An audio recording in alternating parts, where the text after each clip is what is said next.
Pak Cakrawala saat suara deru mesin kontainer memecah keheningan pagi di kawasan Cilincing, Jakarta Utara. Di balik kemudi truk raksasa itu duduk seorang perempuan muda dengan paras menawan dan sorot mata tajam.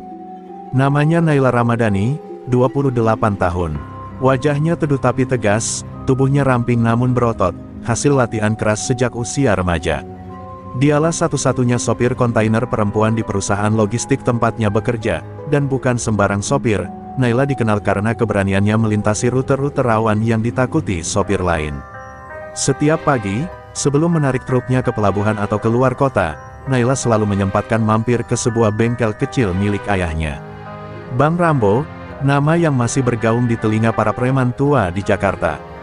Dulu, ia adalah jagoan terminal Tanjung Priok yang disegani. Tapi sejak istri tercintanya, Ibu Naila, tewas dalam insiden berdarah karena pemalakan jalanan, Rambo meninggalkan dunia gelap dan membesarkan anaknya seorang diri. Kini, ia hanya pria tua yang duduk di bangku bengkel, menatap jauh seolah masa lalunya tak pernah usai. "Nay, udah papa cek rem angin trukmu. Jangan sampai kejadian kayak dulu terulang." "Ya," kata Rambo, suaranya berat tapi penuh perhatian. Naila hanya mengangguk sambil memeluk ayahnya. Ada luka yang tak pernah sembuh di antara mereka, luka kehilangan ibu di tangan preman jalanan yang kini seolah bangkit kembali di sepanjang jalur Sumatera. "Kalau kau berani, bukan karena kau keras, tapi karena kau gak mau ada orang lain ngerasain perih yang sama," tambah Rambo lirih. Kata-kata itu selalu terngiang di kepala Naila setiap kali ia duduk di balik kemudi. Sejak kecil Naila dibesarkan dalam disiplin keras. Ayahnya melatihnya bela diri, teknik mengemudi ekstrim, bahkan memberi dasar-dasar ilmu ajian tua warisan Betawi yang dulu digunakan Bang Rambo dalam dunia kelamnya. Naila tak pernah menyombongkan kemampuannya, tapi semua sopir yang pernah bersamanya tahu, jangan main-main kalau Naila sudah turun dari kabin truk. Hari itu Naila mendapat tugas besar, mengantar kontainer berisi alat berat dari Jakarta ke Pekanbaru, Sumatera. Perjalanan lintas pulau yang dikenal angker karena rawan perampokan dan pemalakan brutal di daerah perbatasan. Manajer logistiknya sempat ragu memberikan job itu, tapi Naila sendiri yang memaksa. "Saya gak takut bang, selama masih ada jalan dan bahan bakar, saya terus maju," katanya mantap. Ia tak tahu bahwa perjalanan ini akan membuka luka lama dan membangkitkan sisi gelap dalam dirinya. Saat truk mulai memasuki gerbang tol menuju Merak, langit perlahan mendung. Seolah pertanda bahwa jalanan tak akan semulus biasanya. Naila menggenggam setir erat, memutar musik keroncong favorit ayahnya untuk menenangkan hati. Tapi pikirannya melayang ke masa kecil, saat ia melihat tubuh ibunya berlumur darah di pinggir jalan, ditinggal kabur preman jalanan yang tak pernah tertangkap. Sejak saat itu, Naila berjanji dalam hati, jika dunia tak bisa memberikan keadilan, maka ia sendiri yang akan menegakkannya di jalanan. Di kaca spion, Naila melihat bayangan dirinya. Bukan hanya perempuan cantik dengan eyeliner tipis dan rambut disanggul rapi, tapi seorang petarung yang sedang menuju takdirnya. Ia tahu, truk bukan sekadar kendaraan besar, itu adalah medan tempur, tempat nyawa dan nyali diuji. Dan kali ini, ia siap bertarung. Perjalanan baru dimulai, tapi bahaya sudah menanti di tikungan-tikungan tak terduga. Naila belum tahu, bahwa di balik jalanan Sumatera yang berliku, ada nama yang akan membangkitkan amarah masa lalunya. Seorang preman kejam bernama Gendon, yang diam-diam sudah menunggu kedatangan Srikandi kontainer ini. Dan saat dua dunia itu bertabrakan, jalanan akan berubah jadi medan perang berdarah. Asap tipis dari cerobong kapal, feri menyatu dengan udara pagi di pelabuhan Merak. Naila berdiri di dekat pagar di atas, menatap kosong ke arah Selat Sunda yang membentang luas. Truk kontainernya sudah aman terparkir di lambung kapal, tapi pikirannya terus bergemuruh. Setiap detik mendekatkannya ke tanah Sumatera, tempat yang selama ini selalu ia hindari, bukan karena takut, tapi karena disitulah ibunya meregang nyawa, bertahun-tahun lalu, dalam insiden yang membekas seumur hidup. Masih lekat di ingatannya, saat ia berumur 10 tahun, ikut ibunya mengantar makanan ke ayahnya yang waktu itu masih hidup sebagai preman terminal. Di daerah Lampung, truk kecil yang mereka tumpangi dicegat kawanan preman. Ibu Naila menolak membayar, memaki mereka, dan saat itulah sebuah botol pecah menghantam kepalanya. Darah membanjir, jeritannya menggema di jalanan sepi. Naila yang kecil hanya bisa berteriak sambil memeluk tubuh ibunya yang dingin, sementara para pelaku kabur tanpa jejak. Ayahnya datang terlambat, hanya untuk menatap istrinya terbaring tak bernyawa. Sejak itu, dunia Naila berubah. Bang Rambo yang dulu kejam dan ditakuti, tiba-tiba menjadi sosok pendiam dan tertutup. Ia berhenti jadi preman, membakar atributnya, dan membangun bengkel kecil dengan kedua tangan penuh dosa. Naila tumbuh dalam bayang-bayang dendam dan didikan keras. Ia belajar bahwa hidup tak adil, dan satu-satunya cara untuk bertahan adalah menjadi lebih kuat dari siapapun di jalan. Suara klakson kapal membuyarkan lamunannya. Naila kembali ke truk, menyalakan mesin, dan bersiap keluar kapal menuju pelabuhan Bakauheni. Begitu ban-ban raksasa itu menyentuh aspal Sumatera, napas Naila terasa berat.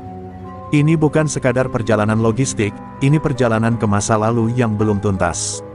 Jalanan ini menyimpan darah dan air mata yang belum terbalaskan. Kilometer demi kilometer ia lewati dengan waspada. Jalur lintas Sumatera memang indah, tapi di balik keindahannya tersembunyi banyak wajah bengis dan tikungan maut. Truk-truk banyak yang tampak penuh luka, kaca pecah, bodi penyok, lambang bahwa di jalanan ini, hukum rimba masih hidup. Beberapa sopir yang ia salib menatapnya dengan heran, jarang ada perempuan yang berani lewat rute ini sendirian. Tapi Naila bukan sembarang perempuan. Saat malam turun, Naila berhenti di sebuah warung kopi pinggir jalan. Ia mendengar bisik-bisik sopir lain tentang preman baru yang sedang naik daun di Lampung Utara, seorang bernama Gendon, kejam, licik, dan tak pernah segan melukai sopir yang tak membayar uang jalan. Nama itu mengguncang hati Naila, entah kenapa, terasa familiar, menggelitik kenangan yang sudah lama dikubur. Ia membuka ponsel butut miliknya dan mulai mencari informasi. Foto-foto buram dari grup sopir di media sosial menunjukkan wajah Gendon, brewok tebal, mata menyipit, bekas luka di pipi kiri. Saat Naila menatap wajah itu lebih lama, jantungnya berdegup kencang. Itulah pria yang dulu tertawa saat memukul ibunya. Dulu mungkin remaja, sekarang jadi bos jalanan. Tangan Naila gemetar menggenggam ponsel. Tapi wajahnya perlahan berubah. Mata yang semula sembab karena kenangan, kini tajam seperti mata harimau. Ia tahu, perjalanan ini bukan kebetulan. Ini adalah panggilan takdir. Dan jika Gendon masih hidup, maka darah yang dulu tumpah di jalan, kini akan dibayar lunas, setetes demi setetes. Angin malam Sumatera menerpa wajah Naila saat ia kembali mengemudi menyusuri jalan lintas tengah. Matanya menatap lurus ke depan, tapi pikirannya tertinggal di belakang, pada wajah Gendon yang kini terus menghantui benaknya. Ia belum bisa memastikan 100%, tapi nalurinya yang terasa oleh pengalaman jalanan berkata tegas, pria itu adalah pelaku masa lalu yang telah merenggut ibunya. Jika benar, maka misi mengantar kontainer ini bukan sekadar pekerjaan. Ini adalah pengadilan jalanan. Truk kontainer yang ia kemudikan kali ini bermuatan alat berat untuk proyek konstruksi di Pekanbaru. Nilai proyeknya miliaran, dan banyak pihak berkepentingan untuk memastikan barang itu sampai tepat waktu. Namun yang tak semua orang tahu, rute yang harus dilalui Naila adalah rute rawan pemalakan terorganisir. Banyak sopir sebelumnya mundur, tak sanggup hadapi tekanan fisik dan mental dari para preman yang menguasai wilayah-wilayah sunyi di tengah hutan dan perbukitan. Manajer logistik sempat menolak Naila untuk mengambil muatan ini. Ini bukan job biasa, Nay. Udah banyak sopir kapok, bahkan ada yang hilang. Tapi Naila hanya tersenyum tipis. Justru itu, Bang, kasih saya kesempatan. Saya gak akan mundur. Ia tak bilang bahwa dalam benaknya, ada misi pribadi yang jauh lebih besar dari sekadar menyelesaikan pekerjaan. Ia ingin menutup luka masa lalu dengan darah yang sama. Di kilometer 187, tepat di jalur sepi berbukit, sebuah motor tua menyalip dari kanan dan memberi isyarat untuk berhenti. Naila tahu ini awalnya. Ia pelankan truk dan pura-pura menepi. 3 pria turun dari semak-semak, membawa balok dan golok. Wajah mereka tertutup masker, tapi gerak-geriknya familiar, seperti anjing jalanan lapar yang mencari mangsa. Mereka mengetuk kaca kabin. Uang jalan, Mbak, wajib setor kalau mau aman sampai Pekanbaru. Naila membuka kaca sedikit. Tatapannya tajam, tidak gemetar sedikit pun. Kalau jalan ini milik negara, kenapa gue harus bayar kalian? Kalian siapa? Salah satu preman mendekat, menyeringai. Kami yang ngatur jalanan ini. Mau lewat, setor. Gak mau. Kami buat trukmu gak bisa jalan lagi. Ucapan itu seperti api yang menyulut bara dalam dada Naila. Ia turun dari kabin perlahan, membuka pintu bagasi samping dan menarik besi panjang yang biasa digunakan untuk pengunci kargo. Pertarungan singkat tapi brutal terjadi. Naila memukul lutut salah satu preman dengan presisi, membuatnya tumbang seketika. Yang lain mencoba menebas dengan golok, tapi Naila sudah bersalto ringan dan menghantam perutnya dengan lutut. Jalanan sunyi malam itu berubah menjadi ring tinju dadakan. Darah menetes di aspal, tapi bukan dari Naila. Ketiga preman itu terkapar, mengerang. "Kalian baru pemanasan. Kalau nyentuh truk ini lagi, kalian gak akan bisa berdiri besok," ucap Naila dingin. Beberapa sopir yang lewat hanya bisa menatap dari jauh. Mereka kaget sekaligus kagum. Nama Naila pelan-pelan mulai bergaung di antara radio-radio CB. "Ada cewek sopir kontainer, bro." Ngamuk, preman digebuk. Tapi bagi Naila, ini bukan tentang jadi legenda. Ini tentang membersihkan jalanan dari bau busuk masa lalu. Dan Gendon masih menunggu di depan. Saat truk melaju lagi menyusuri jalan yang mulai berkabut, Naila menatap pantulan wajahnya di kaca. Wajah itu semakin mirip dengan sang ayah dulu, dingin, keras, dan penuh dendam. Ia tahu, ini bukan hanya job terakhir ke Pekanbaru. Ini bisa jadi perjalanan terakhirnya sebagai manusia biasa, sebelum ia berubah menjadi sosok yang bahkan dirinya sendiri tak pernah bayangkan. Fajar belum sepenuhnya menyingsing saat truk Naila mulai mendekati kawasan perbatasan Lampung dan Sumatera Selatan, sebuah wilayah yang dikenal para sopir sebagai zona merah. Disinilah biasanya teror pemalakan paling kejam terjadi. Jalanan rusak, tak ada sinyal, dan bantuan bisa datang terlambat, kalau datang sama sekali. Naila memandangi spion dengan hati-hati. Beberapa kilometer sebelumnya, ia merasa seperti dibuntuti, meski kendaraan lain tak tampak. Saat itu pula sebuah mobil pikap tua memotong lajunya dari depan, memaksa truknya berhenti. Dari balik semak, muncul lebih dari 5 orang bertampang keras dengan senjata tajam dan kayu balok. Mereka mengelilingi truk dengan gerakan sigap dan penuh percaya diri, seperti sudah sering melakukan ini. Salah satu dari mereka, berbadan besar dan mengenakan jaket hitam, melangkah maju. "Turun, Mbak, jangan sok jagoan. Di sini aturan kami yang berlaku." Naila tahu kali ini berbeda. Jumlah mereka lebih banyak, formasi lebih rapi. Ini bukan gerombolan preman jalanan biasa, ini jelas anak buah Gendon. Tatapan mereka penuh amarah, seolah sudah tahu siapa Naila dan apa yang telah ia lakukan semalam. Tapi ketakutan bukan bagian dari kamus hidupnya. Ia turun dari kabin perlahan, melepaskan sarung tangan, dan menatap pemimpin kelompok itu. "Gendon nyuruh kalian, ya. Suruh dia keluar sendiri, jangan sembunyi di balik tukang pala." Pemimpin itu menggeram, lalu mengangkat tangan memberi aba-aba. 2 orang langsung menyerang Naila dari sisi kanan dan kiri. Tapi Naila sudah siap. Ia melompat ke belakang salah satu penyerang, menjatuhkannya dengan pukulan siku ke tengkuk. Satu lagi ditendang hingga terhuyung. Darah mulai bercipratan. Namun kali ini Naila tak bisa menang mudah. 2 preman berhasil menarik rambutnya dan membantingnya ke tanah kerikil. Tubuh Naila terguling, bahunya tergores, tapi ia bangkit dengan napas berat dan mata membara. "Berani kalian sentuh, kalian harus siap gak pulang." Dengan gerakan cepat, ia mencabut rantai dari saku kargo dan mengayunkannya memutar. Suara rantai menghantam helm salah satu preman membuat yang lain ciut. Tapi pemimpin mereka tak mundur. Ia menghampiri Naila, menggertak, dan bertarung 1 lawan 1. Duel sengit terjadi. Tubuh besar melawan kelincahan penuh teknik. Naila sempat terpukul di rahang, tapi berhasil membalas dengan tendangan lutut yang menghantam dada. Pemimpin itu tumbang dengan suara mengerang seperti binatang. Yang lain mundur pelan, tak berani melawan lebih jauh. Naila berdiri, luka di bibirnya mengalirkan darah, tapi matanya menatap mereka satu persatu. "Sampaikan ke Gendon, Naila, anak Bang Rambo, sudah datang." Ia kembali ke truk dengan nafas memburu, membiarkan darahnya mengalir tanpa diseka. Baginya, luka ini hanya bagian dari harga yang harus dibayar untuk masa lalu. Ketika mesin truk kembali meraung dan ban kembali berputar, jalanan seolah bergetar menerima kehadiran perempuan yang tak gentar. Dan di kejauhan, di sebuah rumah kayu tersembunyi, Gendon sedang menatap layar ponsel dengan wajah gelap. Anak buahnya kalah. Ia tersenyum bengis. "Anak Rambo, iya." Akhirnya, langit sore di sepanjang lintas Sumatera tampak kelabu. Kabut tipis mulai turun, menambah suasana mencekam yang menyelimuti perjalanan Naila.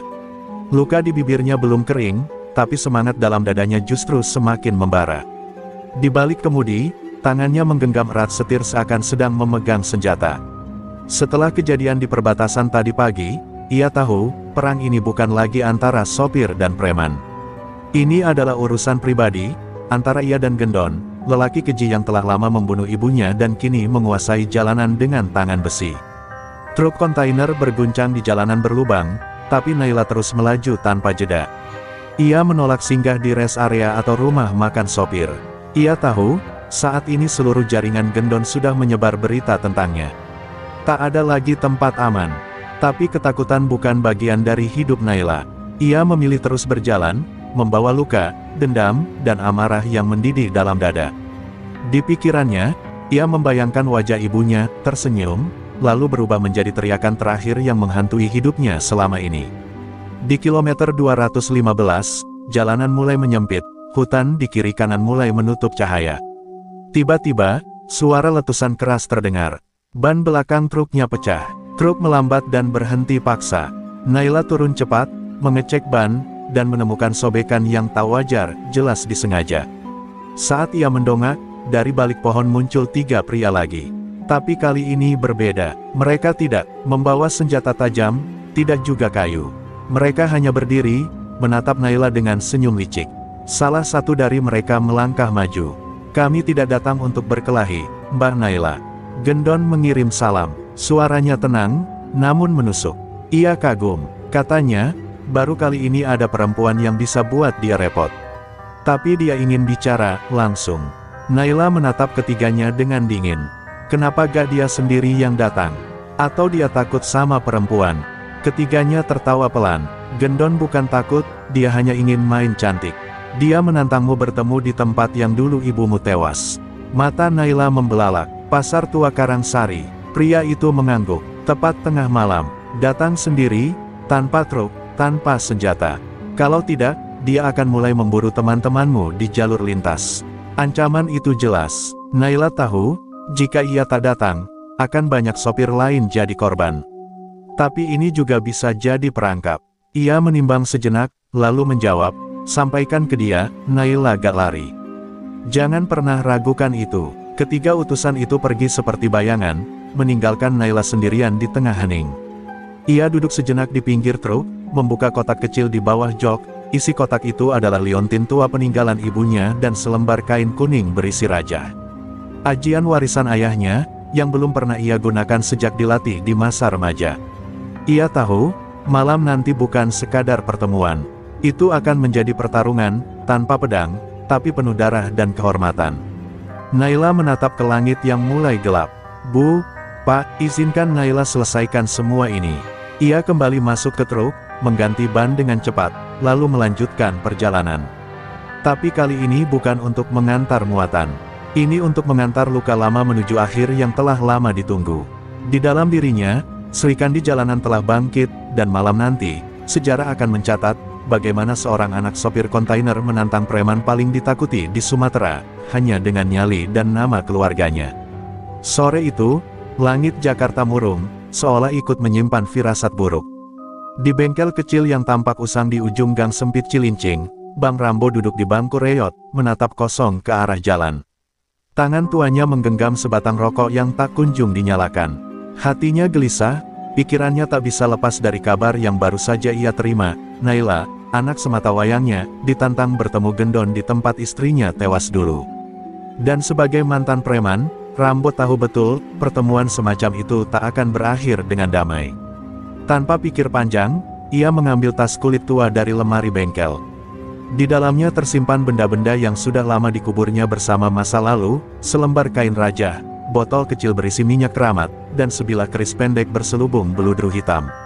Itu bukan benda sembarangan, semuanya warisan ajian, Rawamangun Macan, ilmu tua Betawi yang pernah membuat nama Rambo ditakuti preman seJakarta. Ilmu itu dulu nyaris membuatnya mati, tapi kini, ia tahu saatnya telah tiba untuk menurunkan pusaka itu. Tanpa sempat menelepon Naila, Rambo naik ke motor tua dan melaju ke arah pelabuhan Merak, mengejar kapal malam. Meski usianya menua dan tubuhnya tak segagah dulu, tekadnya masih utuh. Kalau Naila harus masuk gelanggang maut, maka ia harus masuk dengan ajian penuh, bukan hanya nyali. Di tengah perjalanan, kenangan demi kenangan menyayat hatinya. Dulu ia tak sempat melindungi istrinya, dan sampai hari ini, penyesalan itu menjadi luka abadi. Sementara itu, Naila sudah tiba di rest area terakhir sebelum Karangsari. Ia mandi dan berganti pakaian, mengenakan jaket hitam milik almarhum ibunya. Di dalam kabin, ia membuka kembali kain kuning raja pemberian ayahnya. Ia tidak sepenuhnya paham cara mengaktifkan ajian itu, tapi ia ingat satu kalimat yang selalu diulang ayahnya, "Ajian ini bukan buat menyerang, tapi untuk bertahan saat kebenaran di ujung tanduk." Ia menggulung kain itu, mengikatnya di pinggang, lalu menutup mata sejenak. Dalam keheningan, ia membayangkan suara ibunya, tawa ayahnya, dan jalanan sepi yang dulu menjadi saksi darah dan jerit pilu. Hatinya bergetar, tapi ia tidak gentar. Malam ini, Naila bukan lagi sopir kontainer. Ia adalah pewaris darah dan ajian yang telah lama tertidur. Dan jika ini harus berakhir dalam pertarungan, maka ia akan menari bersama angin dan deru mesin hingga titik darah penghabisan. Tak lama, sebuah pesan masuk di ponselnya. Pengirimnya tidak dikenal, hanya bertuliskan, "Kami tunggu. Pasar Tua, pukul 0. Sendirian." Hening menyergap. Tanpa berkata apa-apa, Naila mematikan ponsel dan memeluk setir truknya. Ia tidak takut mati. Ia hanya takut tidak menyelesaikan cerita ini sampai akhir. Ia menatap kaca spion, seolah melihat bayangan sang ayah berdiri di belakangnya, mengangguk pelan. Ia tahu, di ujung malam, ada warisan darah yang harus ditegakkan. Di sisi lain, Bang Rambo baru tiba di Bakauheni, memacu motor tua menembus malam. Ia tahu Naila keras kepala, tapi ia juga tahu, ajian tidak boleh sembarangan digunakan. Jika Naila mengaktifkannya tanpa keseimbangan batin, bisa jadi ilmu itu akan melukai pemiliknya sendiri. Waktu makin mepet, dan Karangsari tinggal 1 jam lagi. Rambo mengepalkan tangan di atas setang. "Tunggu Papa, Nay, jangan mainkan ajian itu dulu. Papa belum selesai membayar dosa." Dan malam pun kian gelap, menyelimuti Sumatera dengan hawa kematian yang menggantung. Di ujung jalan, takdir sudah menunggu. Di dua arah yang berbeda, ayah dan anak melaju menuju medan yang sama, bukan untuk menang, tapi untuk mengakhiri lingkaran dendam yang telah lama membelenggu keluarga mereka. Langkah Naila perlahan menyusuri jalanan lengang Karangsari, bekas pasar tua yang kini mati ditelan waktu. Bangunan reyot berdiri angkuh dalam kegelapan, seolah menatapnya dengan mata sunyi penuh rahasia. Inilah tempat ibunya menghembuskan napas terakhir.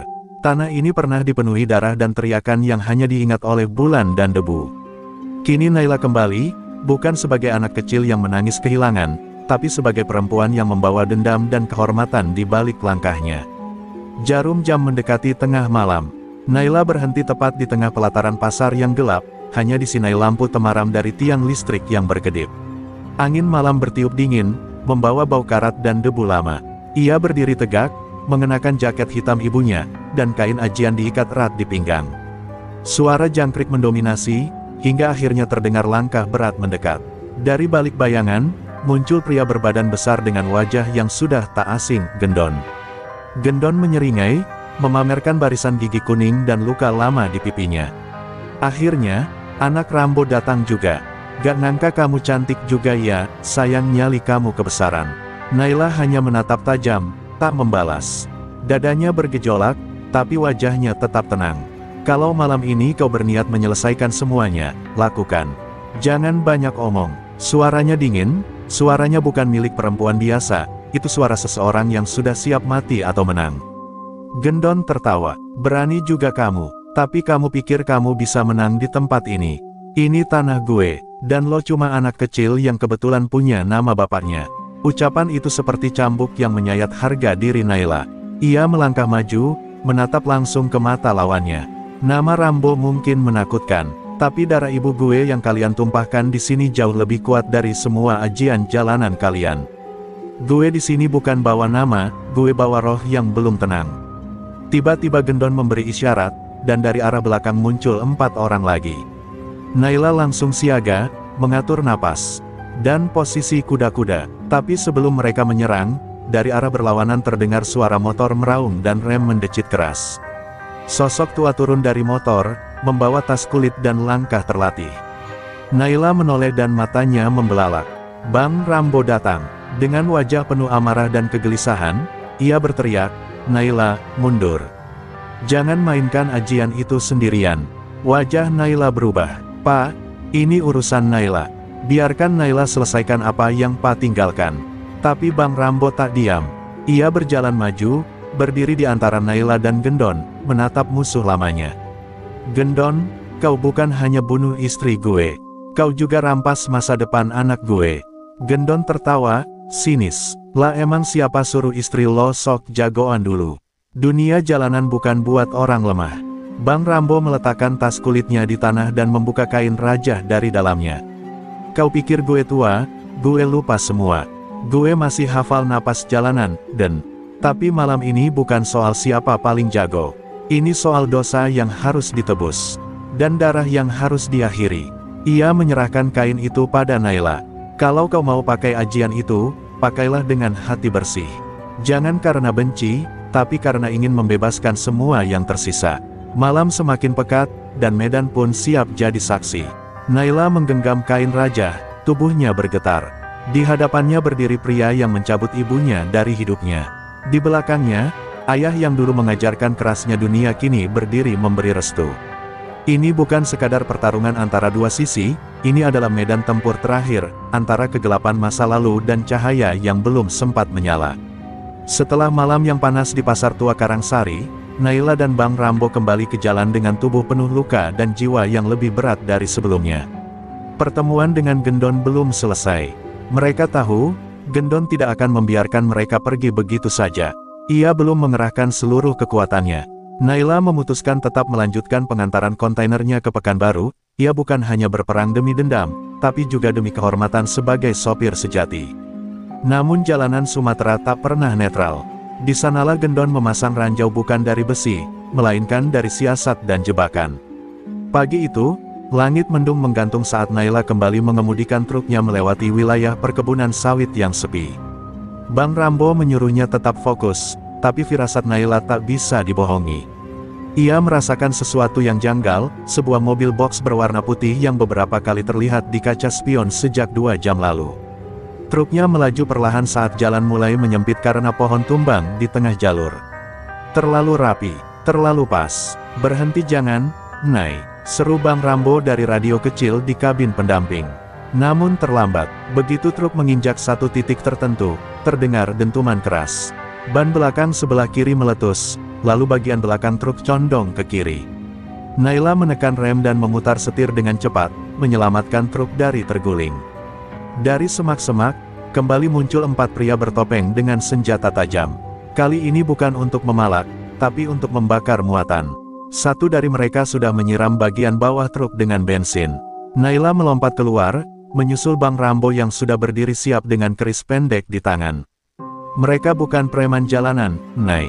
Mereka pembunuh," ucapnya tegas. Salah satu pria bertopeng mendekat, membawa pemantik gas. "Salam dari Gendon. Kalau kamu gak bisa kami kalahkan, setidaknya kami bakar harga dirimu." Tapi Naila tak tinggal diam. Ia mengaktifkan kain ajian di pinggangnya, membacakan mantra yang diajarkan ayahnya di malam sebelumnya. Tubuhnya memanas, matanya tajam seperti mata macan. Saat pria itu menyalakan api, Naila melesat lebih cepat dari dugaan. Ia menendang keras tangan si pembakar hingga pemantik terlempar ke semak. Satu persatu musuh dilumpuhkan dalam gerakan yang tidak biasa, gerakan yang dipenuhi energi dari ajian Rawa Mangun Macan. Bahkan Bang Rambo hanya bisa menyaksikan, terkagum dan sekaligus khawatir. Ajian itu bukan mainan, Nay. Jangan terlalu dalam. Tapi Naila sudah masuk terlalu dalam. Nafasnya berubah berat, tubuhnya bergetar. Ia seperti menjadi sosok lain. Akhirnya, semua penyerang terkapar. Tapi Naila tak langsung tenang. Tangannya masih mengepal, matanya tak berkedip, tubuhnya masih gemetar. Bang Rambo bergegas memeluknya, memanggil namanya dengan keras. "Naila, cukup, hentikan aliran ajian itu. Kalau tidak, kau sendiri yang akan meledak di dalam." Mata Naila akhirnya berkaca-kaca, dan ia roboh ke pelukan ayahnya, lelah secara fisik dan batin. Ajian itu bukan hanya kekuatan, tapi juga kutukan jika tidak dikendalikan. Truk berhasil diselamatkan, meski ban rusak dan sebagian bodi terbakar ringan. Mereka tahu, ini belum akhir.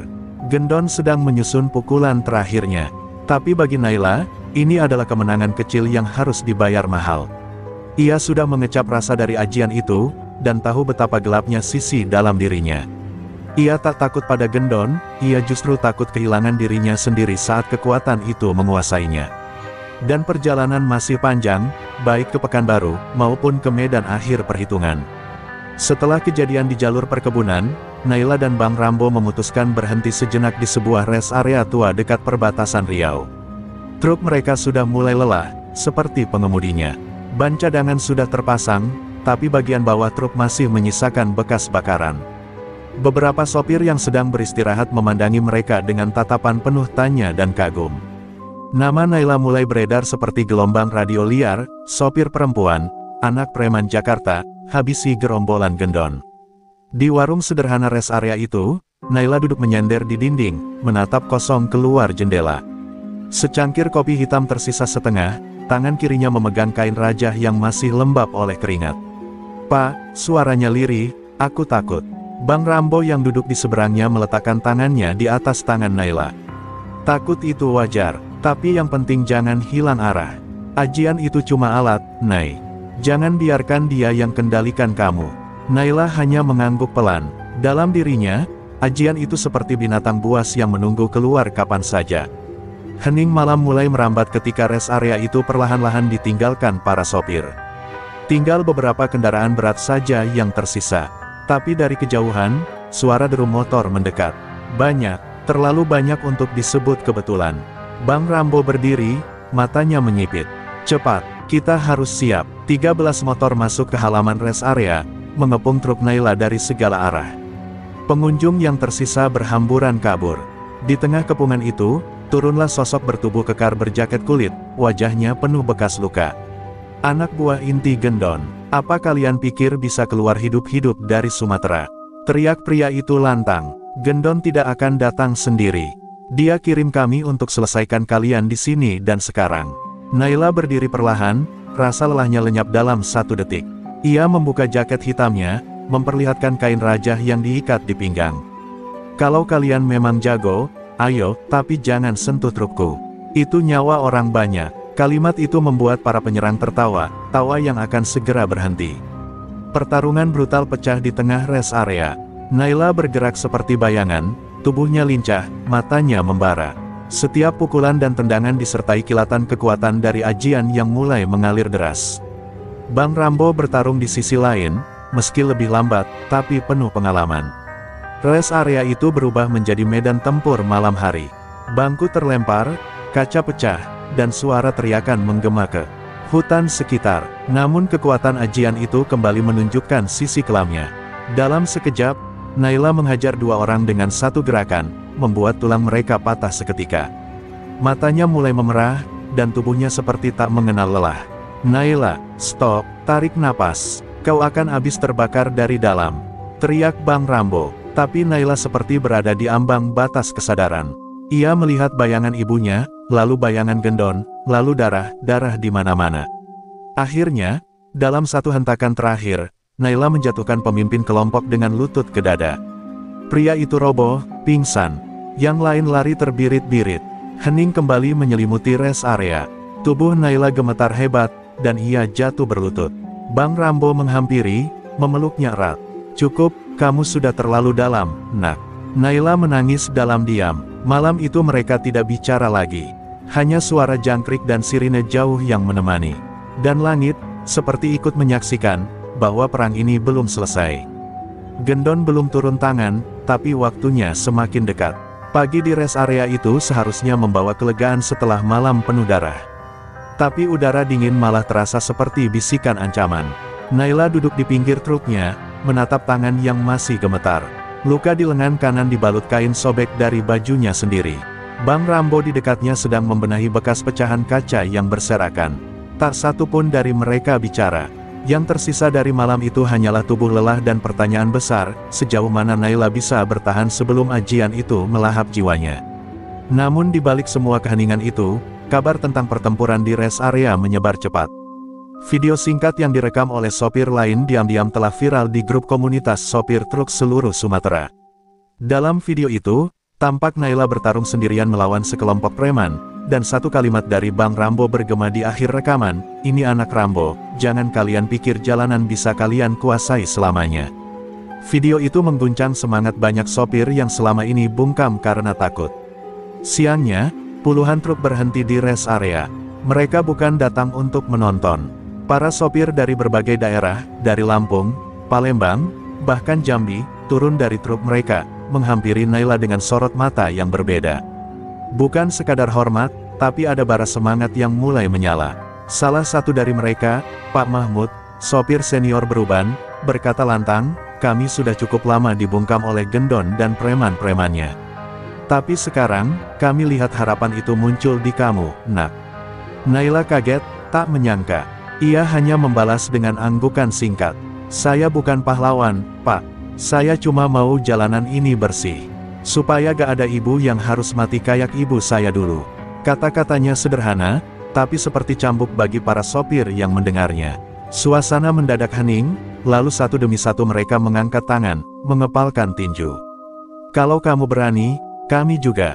Kami sudah cukup lama disiksa dalam diam." Seketika rest area berubah jadi posko dadakan. Sopir-sopir mulai berbagi informasi, membentuk rencana. Mereka membagi rute, menyebar kabar, dan mengumpulkan bukti-bukti titik pemalakan yang dikendalikan jaringan Gendon. Mereka sadar, ini bukan lagi soal Naila melawan sendirian. Ini tentang mengembalikan hak jalanan yang sudah lama direbut paksa oleh orang-orang tak bermoral. Semangat perlawanan itu membesar, dan Naila menjadi pusat dari pusaran itu, meski dia sendiri masih berjuang menenangkan gejolak batin dan ajian yang terus membara. Bang Rambo hanya mengawasi dari kejauhan, menatap putrinya dengan campuran bangga dan cemas. Ia tahu ini bukan yang Naila harapkan, dia tak pernah berniat jadi simbol perlawanan. Tapi jalan telah dipilih, dan darah yang sudah tertumpah tak bisa ditarik kembali. "Kalau ini yang harus terjadi, biarlah kau memimpin, Nay," gumamnya lirih. "Tapi pastikan kau gak hilang dalam peperangan ini." Saat sore menjelang, satu kabar baru datang dari utara. Truk pembawa alat berat lain dibajak di dekat tikungan kayu kubu, dan sopirnya dianiaya hingga koma. Di sana tertinggal secarik kertas dengan tulisan, "Akhiri perlawanan atau satu persatu kalian tumbang." Pesan itu dari Gendon, tapi kali ini, bukan hanya Naila yang menjawab. Seluruh sopir di rest area serempak berkata, "Kalau Gendon mau perang, kita sudah siap." Hujan rintik menyapu jalur lintas utara Sumatera ketika sebuah SUV hitam meluncur cepat melewati jalan berlumpur menuju markas tersembunyi di balik bukit. Di dalamnya, duduk seorang pria dengan tatapan dingin dan rahang yang tegang, Gendon, pemimpin bayangan di balik pemalakan jalanan Sumatera. Wajahnya keras seperti batu, dan luka lama di pipinya terlihat makin dalam setiap kali ia menggertakkan gigi.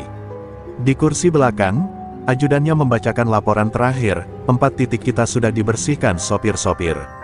Mereka sekarang mulai bergerak kompak. Semua karena satu nama, Naila. Gendon mendengus panjang. "Gue udah biarkan dia terlalu lama. Udah cukup main-main." Ia menatap keluar jendela, melihat jalanan yang dulu jadi sumber kekuasaan kini berubah jadi ajang perlawanan. Dulu, cukup satu bentakan dari anak buahnya, sopir-sopir akan tunduk. Tapi sekarang, semua berubah.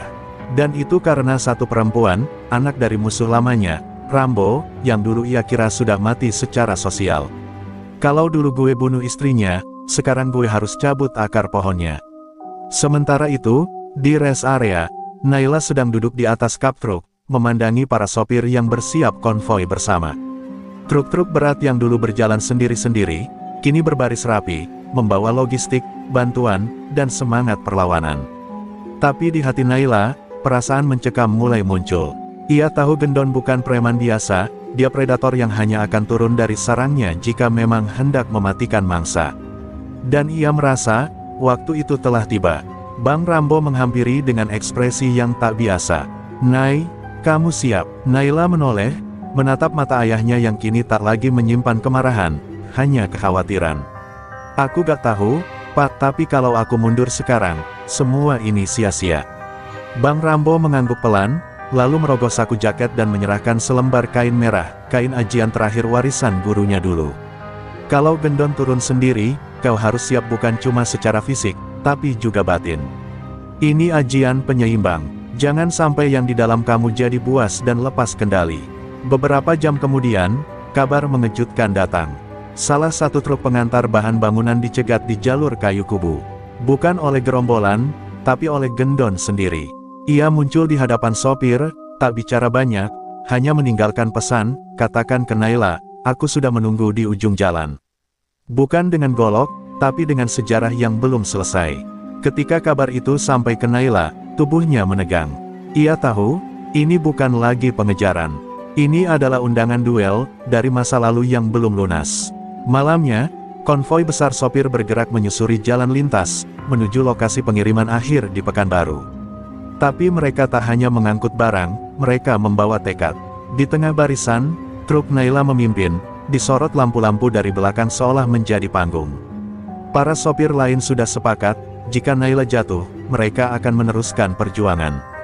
Tapi Naila tahu, ini bukan tentang jatuh atau menang, ini tentang menghadapi takdir tanpa ragu. Di kejauhan, di atas bukit kayu kubu, Gendon berdiri di antara kabut, ditemani para pembunuh terbaiknya. Ia menatap lampu-lampu konvoi mendekat, dan senyum dingin muncul di wajahnya. Ayo, anak Rambo, kita tuntaskan ini. Tapi ingat, darah yang tumpah kali ini bukan cuma dari satu pihak. Udara malam di bukit kayu kubu begitu dingin, namun keringat mengalir di pelipis Naila saat truknya berhenti perlahan di tengah jalanan berbatu. Deretan lampu konvoi sopir berhenti di belakangnya, menciptakan pemandangan seperti iring-iringan perang. Di atas bukit kecil yang gelap, siluet Gendon berdiri tegak, tubuhnya diselimuti jaket kulit, diapit 4 pria bertampang bengis yang memegang senjata. Tak ada lagi permainan, tak ada lagi ancaman di balik bayang. Ini adalah panggung akhir. Bang Rambo turun lebih dulu, berdiri sejajar dengan putrinya. Ia tahu pertempuran ini bukan hanya tentang balas dendam, tapi tentang mengubur dosa lama yang tak sempat ditebus. Gendon melangkah turun perlahan, menjejak tanah seperti raja yang turun ke medan laga. Tatapan matanya tajam, menyiratkan kebencian dan amarah yang sudah lama terpendam. Akhirnya kita ketemu, Naila, katanya. Mirip ibumu, tapi sorot matamu, itu punya bapakmu. Naila tak menjawab, ia hanya menarik napas, membuka jaketnya, dan memperlihatkan 2 kain ajian yang melilit di pinggang, kain kuning dari masa kecil, dan kain merah dari ayahnya semalam. Cahaya dari lampu-lampu truk menyinari wajahnya yang penuh luka, tapi matanya tenang, seakan badai di dalam dirinya telah ia jinakkan. Aku datang bukan untuk menang. Aku datang untuk menyelesaikan apa yang kau mulai 20 tahun lalu, ucapnya mantap. Gendon tertawa keras, lalu memberi isyarat pada anak buahnya untuk mundur. Kalau memang ini tentang menyelesaikan, mari kita selesaikan. 1 lawan 1, gak ada ajian, gak ada senjata, cuma tangan dan kehormatan. Naila mengangguk pelan, ia membuka ikatan kain ajian dan meletakkannya di tanah, tapi dalam hatinya ia tahu, ajian itu sudah menyatu dalam tubuhnya. Yang dia perlukan sekarang bukan kekuatan magis, tapi kekuatan hati. Pertarungan dimulai dengan cepat. Gendon menyerang duluan, melempar pukulan berat yang sempat menghantam bahu Naila. Tubuhnya terpental, tapi ia bangkit, membalas dengan tendangan kerusuk yang membuat Gendon terhuyung. Tak ada sorak, tak ada teriakan. Para sopir menonton dalam diam, menyaksikan 2 dunia bertabrakan, dunia kekuasaan dan dunia perlawanan. Tanah bergetar, bukan karena gempuran, tapi karena sejarah sedang ditulis ulang. Darah mulai menetes dari pelipis Naila, dan Gendon terlihat mulai goyah. Nafasnya memburu, tubuh tuanya tak lagi sekuat dulu. Naila, meski babak belur, tetap bertahan. Di satu momen, Gendon berhasil menjatuhkannya dan menodongkan belati kecil dari balik sepatunya. Ini untuk ibumu, teriaknya, hendak menikam. Tapi sebelum belati itu menyentuh kulit Naila, seberkas cahaya dari kain ajian merah menyala di tanah. Seolah energi terakhir dari ajian itu menolak kematian tuannya.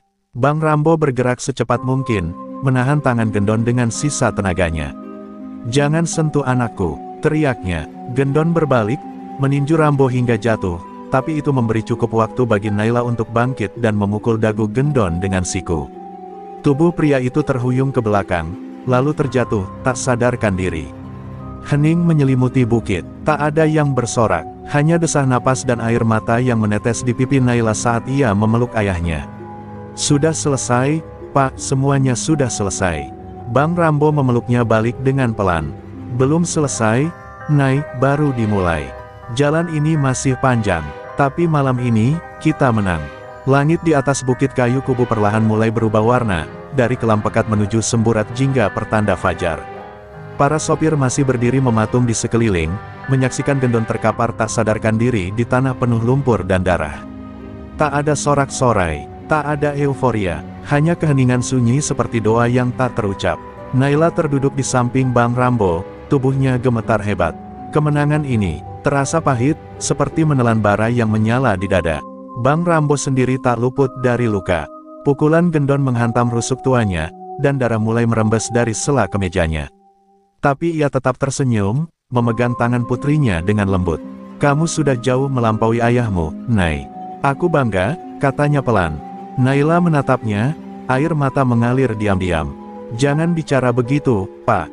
Kita pulang bareng. Jalan ini belum selesai, tapi mereka berdua tahu, setiap pertempuran selalu meminta tumbal. Dan mungkin, saat itu sedang menagih satu.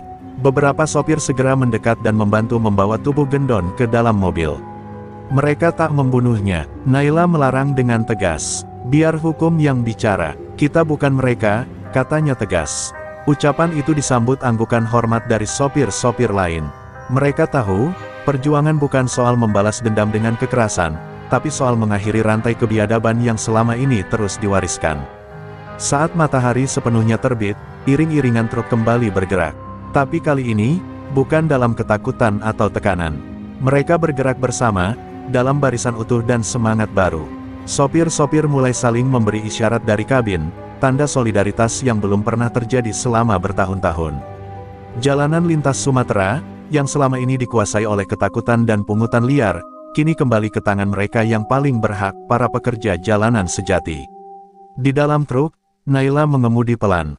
Di kursi pendamping, Bang Rambo duduk dengan nafas berat. Tangannya menggenggam kain ajian merah, dan pandangannya menatap lurus ke depan. Naila, katanya pelan, kalau nanti aku gak kuat. Naila langsung memotong, suaranya gemetar, jangan, Pak. Jangan bicara itu. Kita akan sampai Pekanbaru. Kita akan lanjut hidup, tanpa dendam. Tapi ketika truk memasuki tikungan panjang, Bang Rambo mulai kehilangan kesadarannya.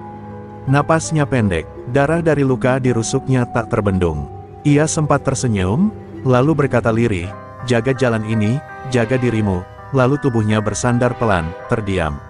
Naila panik, menghentikan truk, berteriak memanggilnya. Tapi Bang Rambo tak merespons. Di dalam kabin itu, waktu seolah berhenti. Hening yang menyayat, seperti malam tanpa bintang.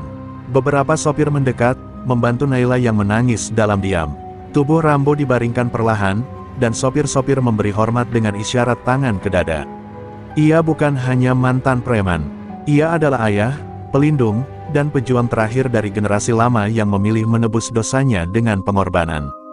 Dan Naila tahu, harga dari kemenangan bukan sekadar luka, tapi kehilangan yang tak bisa dibayar dengan apapun. Di atas langit yang mulai cerah, seekor elang terbang tinggi. Dan di jalanan itu, Naila kembali naik ke kemudi. Tapi kali ini, ia bukan hanya pengemudi kontainer. Ia adalah penjaga jalanan, pewaris darah, dan pelanjut perjuangan yang telah dimulai jauh sebelum dirinya lahir. Hari-hari setelah kepergian Bang Rambo terasa seperti hidup tanpa arah mata angin bagi Naila. Meskipun jasad ayahnya telah dimakamkan secara layak di kampung tua tempat ibunya juga beristirahat, luka itu tetap menganga. Di setiap kilatan cermin spion, ia berharap bisa melihat bayangan ayahnya duduk di kursi pendamping, tersenyum sambil membenarkan ikatan kain ajian. Tapi yang tersisa hanyalah sunyi. Truk yang dulu terasa hangat, kini jadi ruang kesepian tempat ia menahan tangis dalam diam. Namun hidup di jalanan tak memberi waktu untuk larut. Setelah kejatuhan Gendon, jaringan preman perlahan tercerai-berai. Beberapa anak buahnya menyerah dan ditangkap aparat. Lainnya lari ke hutan atau menyamar jadi pekerja. Tapi di tengah kekosongan itu, muncul celah baru. Preman-preman kecil mulai berani unjuk taring, mencoba mengisi kekuasaan yang ditinggalkan Gendon. Naila menyadari, kemenangan bukan akhir perjuangan, melainkan awal dari tanggung jawab baru. Komunitas sopir yang dulu hanya berupa grup WhatsApp dan obrolan warung, kini mulai terorganisir.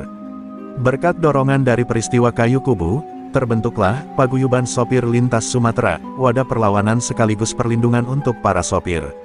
Naila, meski sempat menolak, akhirnya diminta menjadi ketua kehormatan. Kau bukan hanya simbol perlawanan, Nay. Kau bukti bahwa kita bisa melawan dan menang, kata Pak Mahmud saat menyerahkan lambang kehormatan itu. Dalam setiap pertemuan, Naila bicara tegas, bukan soal kekuatan ajian atau dendam pribadi, tapi soal menjaga jalanan agar tetap adil dan aman. Ia tekankan pentingnya saling jaga, lapor cepat, dan tidak tunduk pada ancaman. Sedikit demi sedikit, jalanan mulai terasa berbeda. Preman yang mencoba memalak akan langsung didatangi barisan sopir yang sudah bersatu. Jalan raya yang dulu gelap, perlahan menjadi terang oleh keberanian. Tapi di balik semua keberhasilan itu, Naila tetap memikul beban yang tak ringan. Di malam hari, ketika lampu kabin dipadamkan, ia sering membuka kain ajian merah warisan ayahnya. Ia membacakan mantra pelan, bukan untuk memanggil kekuatan, tapi sebagai penghormatan. Ia tahu, selama jalan ini masih panjang, ancaman akan selalu ada. Tapi kini ia tak sendiri, ia punya saudara seperjuangan, dan lebih dari itu, ia punya alasan. Suatu malam di perbatasan Jambi, sebuah truk pengangkut sembako nyaris dihentikan oleh kelompok baru yang belum dikenali. Tapi sebelum sempat mereka beraksi, muncul dua truk dari arah berlawanan. Dari dalamnya turun sopir-sopir dengan rompi paguyuban, dan mereka segera mengepung tanpa kekerasan. Preman-preman itu lari tanpa perlawanan. Kabar itu menyebar cepat, dan nama Naila kembali disebut-sebut, bahkan oleh sopir yang belum pernah bertemu langsung dengannya. Di balik kemudi, Naila tersenyum kecil. Ia tahu, ayahnya pasti sedang melihat dari tempat yang lebih tinggi. Jalanan ini pernah menjadi medan luka dan darah, tapi kini perlahan berubah jadi jalan yang dijaga oleh keberanian dan persatuan. Dan meski ke depan mungkin akan lebih berat, Naila sudah siap.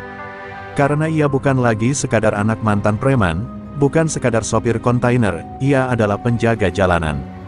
Di Cakrawala, fajar baru menyingsing. Truk Naila melaju perlahan, meninggalkan jejak roda di aspal yang basah oleh embun. Jalan belum selesai, tapi kini, ia tahu kemana harus melaju. Langit Sumatera sore itu berwarna keemasan, dan aspal jalanan memantulkan cahaya jingga yang hangat. Truk Naila melaju sendirian di jalur lintas timur, jauh dari konvoi, jauh dari hiruk-pikuk rest area dan posko sopir. Kali ini, ia memilih rute sunyi, hanya ditemani suara mesin dan kenangan. Di kursi pendamping, kain ajian merah warisan ayahnya tergulung rapi, disimpan dalam kotak kecil kayu jati.